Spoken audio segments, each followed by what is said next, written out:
25 years in service, Concorde is losing its certificate of airworthiness. There's speculation that it might never fly again. Chris Choi reports.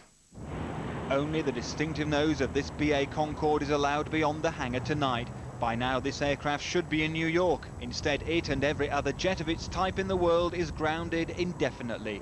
It became inevitable that the planes would remain on the tarmac today as interim findings from the Paris crash investigation pointed to a single cause for the tragedy. Somehow a tyre blew out, causing an inferno. It's a very sad day for British aviation and for British Airways because Concorde is really the queen of our fleet and everyone in British Airways is really committed to the aircraft. It is a sad day, but it's too early to reflect on the future of Concorde. French investigators now have an explanation of what is seen here. Concorde's tyre, punctured by a metal strip on the runway, sent shards of rubber into the fuel tanks. 113 lives were lost. Today, aviation officials confirmed safety doubts focus solely on the jet's highly specialist wheel system. Our concern at this time focuses entirely on the accident and the fact that it appears a single tyre burst was the cause. And now she's ready for takeoff. British Airways' confidence in Concorde dates back 25 years. Decades of safe journeys meant that when Air France suspended flights after the Paris crash, UK planes quickly flew again. But tyre problems do date back to the 70s. 4 blowouts led to a new alarm system being fitted. Now a fundamental redesign is being called for. If that is the case and there is a fundamental problem there, there would now be looking for some sort of redesign, some modification that would minimise the effects of a tyre bursting. Tomorrow, Concorde is set to lose its certificate of airworthiness, the ultimate sanction of safety regulators. It's certain to mean the very future of BA's flagship is questioned. Tonight, BA's Concordes are in their hangars. Tomorrow, aviation authorities here and in France will explain their fears about the jet's tyres. Then will start the long process of rebuilding, not just of elements of the plane's design, but also of confidence in the supersonic fleet itself. Chris Choi, ITN, Heathrow Airport. BA's Concorde fleet will be grounded indefinitely while a solution is found, and that could take months. Here's Guy Smith. Officially grounded, it could take months before British Airways' fleet of 7 Concordes flies again. Safety concerns surround the aircraft's tyres, a single blowout now being blamed for last month's Air France crash near Paris. Today, the Civil Aviation Authority withdrew Concorde's certificate of airworthiness. The significant new development is the evidence now emerging that the tyre burst which occurred was of itself the primary cause of this accident. It is clear to us all in the CAA that a tyre burst alone should never cause the loss of a public transport aircraft. Air France immediately suspended its fleet after the crash in which 114 people died. BA did the same, but for just one day. Questions now being asked why it took so long for British aviation officials to recommend the latest suspension. The decision to allow Concorde to fly is a decision between the civil aviation authorities in France and the UK, and they, as you've seen, have taken different stances. It's for the CAA to decide whether the aircraft was safe to fly immediately after the accident. They satisfied themselves that it was. There's speculation now about the future of the world's most famous passenger plane. But this morning we asked travellers at Heathrow, would they still be happy to fly Concorde? I think the Concorde is probably the best flight there is, the best airplane there is. It shouldn't be really grounded. I think twice about it. British Airways will now be carrying out extensive modifications, but won't be flying until the troubled supersonic jet is proved safe. Guy Smith, ITN. Well, with me now is Mike Bell, Head of Design and Production for the CAA. Mr. Bell, shouldn't you have grounded Concorde immediately after the Paris crash? Well, in answer to that question, I have to say we were waiting for evidence from the investigators as to the cause of the accident before we took the action to ground the aircraft. But even Air France grounded its fleet. BA acted before you and grounded its fleet yesterday. Why the delay on your part? Well, BA grounded its fleet after we advised them that the recommendation we received this morning at 9:30 was on its way. We first got inkling that this was coming yesterday, and as soon as we did, we took immediate action to tell British Airways, and they decided to take their fleet out of service prior to receipt of the written recommendation this morning, which was the subject of our press conference. Well, let's be clear here. Did your delay put passengers at risk? Well, we took the passenger safety is our prime concern.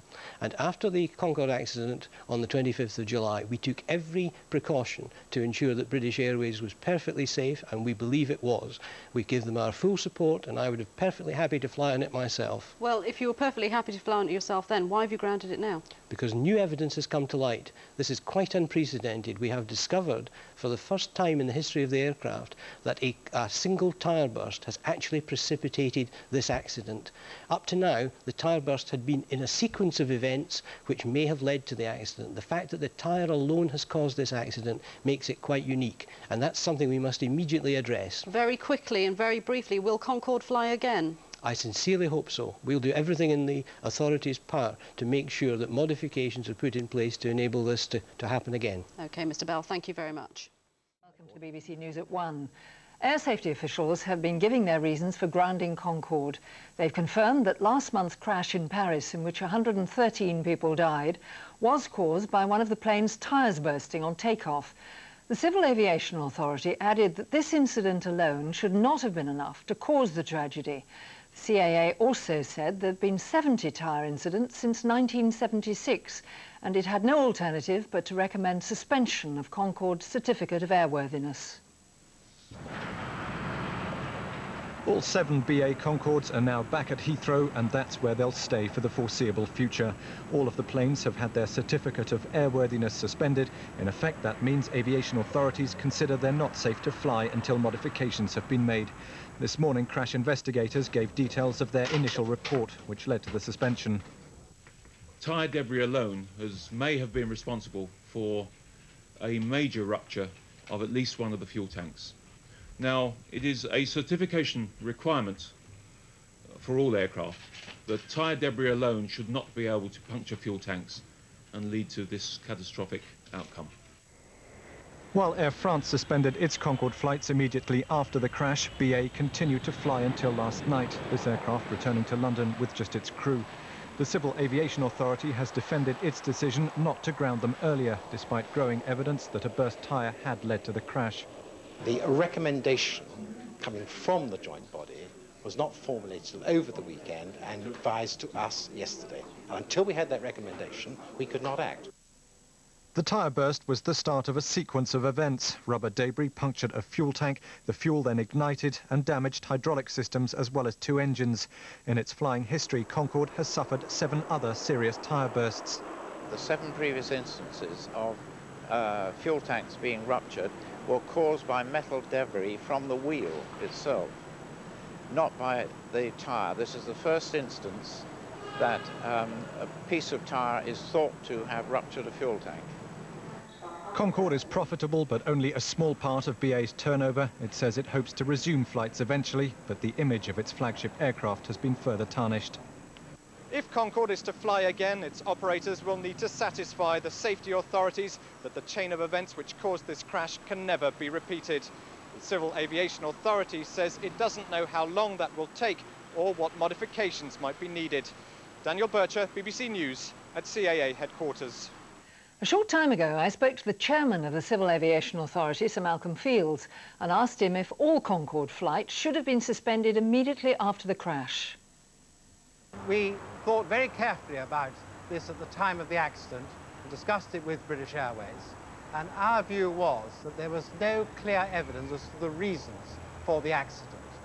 There was a lot of speculation, if you recall, about engine failure, about maintenance shortcomings, and until such time as we had the report from the air investigation bodies, we decided that Concorde should continue to fly. But if you didn't have a reason, do you now think it was a mistake not to ground it immediately? No, I do not think. I stand by our decision completely. You cannot, every time there is an accident of a particular aircraft type, ground the whole fleet. We don't do that with 747s, 737s, Airbuses, 321s, 320s, so why should we do it with Concorde? If there had been a very clear reason, and led us to believe that it was a design failure, then of course we would have taken action immediately. But we regard it as a safe aircraft and still regard it as a safe aircraft. What we have to do now, in the light of the findings, which are preliminary, we have to now take measures to ensure that this cannot happen again. There have been 70 burst tyres on Concorde since 1976. Shouldn't some notice of those have been taken before now? Well, we looked at every incident, the 70 odd that took place, and studied them, and had no reason to believe. And there was no, of course, puncturing of fuel tanks at that stage. Do you think this is the end of Concorde? I sincerely hope not. What we have to do now is form the action team as quickly as we can with the joint manufacturers, and from then we will decide what measures need to be taken. And we will get on with this as soon as we can. Sir Malcolm, thank you very much. Thank you.